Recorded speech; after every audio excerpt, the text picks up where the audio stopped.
l'intimité de l'histoire. Et aujourd'hui, Clémentine, vous nous racontez le destin de celui qui ne fut pas que l'interprète du petit Papa Noël, mais un artiste majeur et un tombeur aussi. Le chéri de ces dames, Tino Rossi.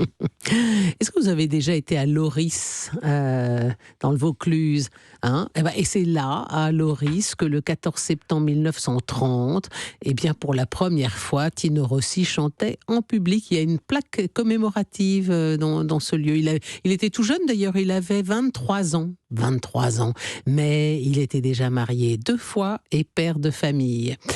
Il est né le 29 avril 1907 à Ajaccio, comme Napoléon, rue Fesch. Fesch, c'était un oncle de Napoléon. Sa mère se prénommait Eugénie, comme l'impératrice épouse de Napoléon III, et son père était tailleur, et il se nommait Constantin Rossi. Constantin, en fait, c'était le prénom que portait l'un de ses frères disparu à l'âge de 7 ans. En tout, il y avait 9 enfants chez les Rossi. Et très jeune, Constantin prend l'habitude de faire l'école buissonnière et il chantonne à longueur de temps. Sa vingtaine est marquée par une série d'allers-retours entre la Côte d'Azur et la Corse. Tino Rossi, là, c'est déjà l'amour et la musique, parce que la première fois qu'il quitte son île natale, c'est déjà pour une femme, une musicienne, une violoniste qu'il a rencontrée. Où ça ? Au café Napoléon, bien entendu.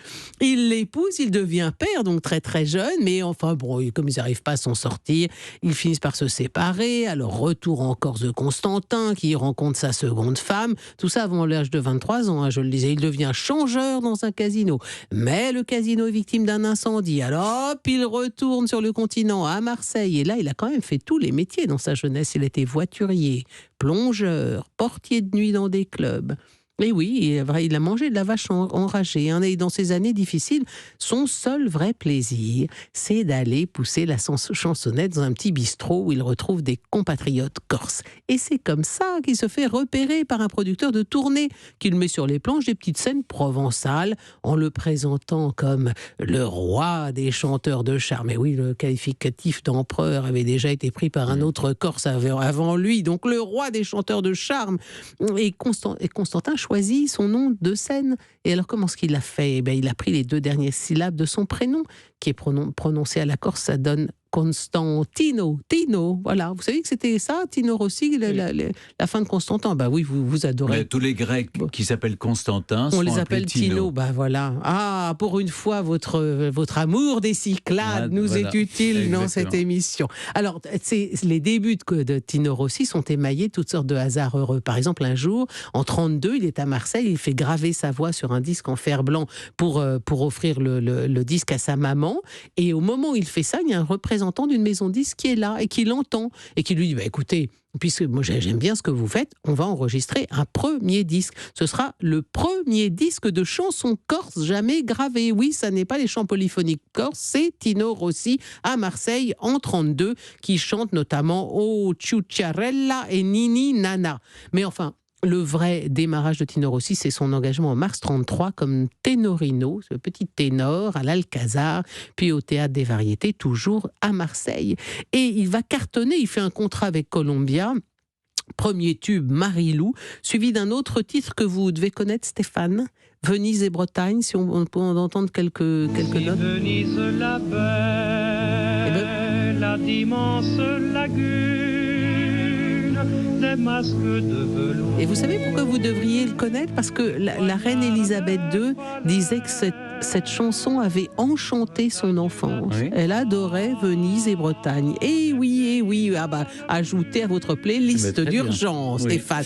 Alors, Columbia comprend bien que Tino, c'est de l'or en barre. On l'intègre à toutes les tournées avec les plus grands du moment, Damia, Lucienne Boyer, Jean Sablon.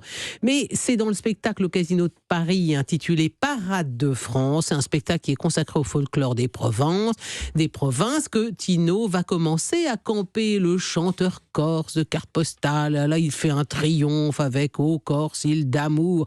Et parce qu'il n'a pas simplement une belle voix. Vous savez qu'il avait un timbre extrêmement étrange qui était lié à une malformation des cordes vocales. Et c'est pour ça qu'il chantait, notamment, ça contribuait à lui donner une voix particulièrement originale. Mais il avait aussi, alors parce que nous on l'a connu quand on était petit, Stéphane, moi et même vous d'ailleurs, hein, là il était plutôt un quinquagénaire, même sexagénaire, un peu rondouillard. Là c'est notre destin quasiment à tous. Bon, mais en tout cas quand il était jeune, il avait un physique à la Rudolph Valentino. Les auditrices en étaient folles. Il est devenu une idole, et il est peut-être même, Tino Rossi, la première idole de l'histoire de la chanson française.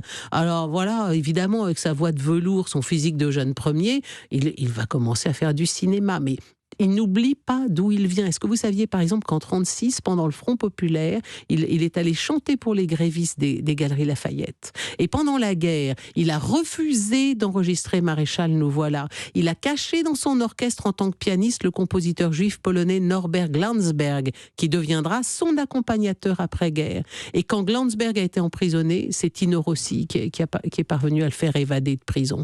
On comprend mieux dès lors pourquoi c'est le général de Boissieu, qui n'était autre que le gendre du général de Gaulle et lui-même compagnon de la Libération, qui a épinglé la rosette d'officier de la Légion d'honneur sur la poitrine de Tino Rossi. Et on comprend mieux aussi pourquoi en 1962, pour le lancement du paquebot France, Yvonne de Gaulle le fait désigner comme invité d'honneur.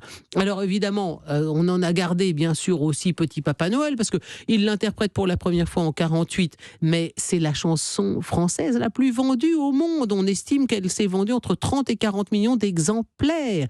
Mais cette chanson enfantine, un peu cucu quand même, qui a beaucoup vieilli, il faut l'avouer, ne doit pas faire oublier l'Ave Maria de Gounod, que chantait Tino Rossi, et dont la Calas en personne disait que nul mieux que lui ne l'avait jamais mieux interprété.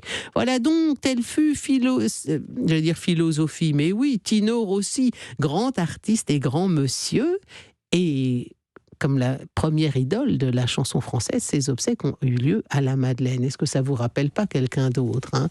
Les deux grands chanteurs enterrés à la Madeleine. Tino Rossi. Il y a eu Henri Salvador, il y a eu... Henri Salvador aussi, mais mais ça crée moins d'émotions quand même. Là, vraiment les deux grandes émotions. Tino Rossi s'en fut une, et Johnny Hallyday, bien sûr. Dalida aussi à la Madeleine. C'était pas Saint-Roch, Dalida? Non. Non? Je crois pas.